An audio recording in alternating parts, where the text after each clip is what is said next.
కేటీఆర్ వరంగల్ కు వస్తే మళ్ళీ వస్తే చెప్పులతో కొడతాం. ఆయన్ను బ్రోకర్ లఫుట్ అనలేమా?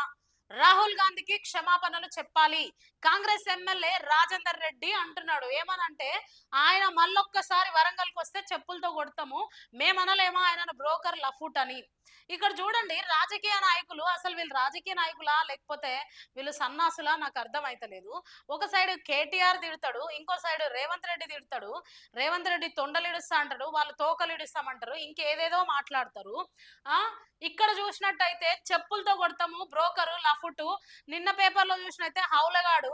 అంటే వీళ్ళు ఒకరినొకరు తిట్టుకోవడానికే రాజకీయంలోకి వచ్చిరా, లేకుంటే ప్రజా పరిపాలన చేయడానికి వచ్చిరా అనేది ప్రజలారా ఆలోచించండి ఒకసారి. వీళ్ళని ఒకరినొకరు తిట్టుకున్న లోపే 5 ఏళ్ళ దగ్గరకు వచ్చేస్తాయి ఎలక్షన్స్. నువ్వు అట్లా నువ్వు ఇట్లా అని ప్రజలకు ఏం మేలు చేస్తున్నారు వీళ్ళు? అంటే వీళ్ళు తిట్లు చూసి మనం కూడా నేర్చుకోవాలా వీళ్ళని తిట్టడం? ఏం నేర్పిస్తారు వీళ్ళు సమాజానికి? ఒక సైడ్ రేవంత్ రెడ్డి తిడతాడు, ఇంకొక సైడు కేటీఆర్ తిడతాడు. ఒకరినొకరు తిట్టుకోవడమే రాజకీయమా, లేకుంటే ప్రజల సమస్యలను ఏమైనా పరిష్కరించడానికి కూడా వీళ్ళకి టైం ఉంటుందా? ఒకసారి ఆలోచించండి ప్రజలారా, వీళ్ళు ఏం చేస్తున్నారు.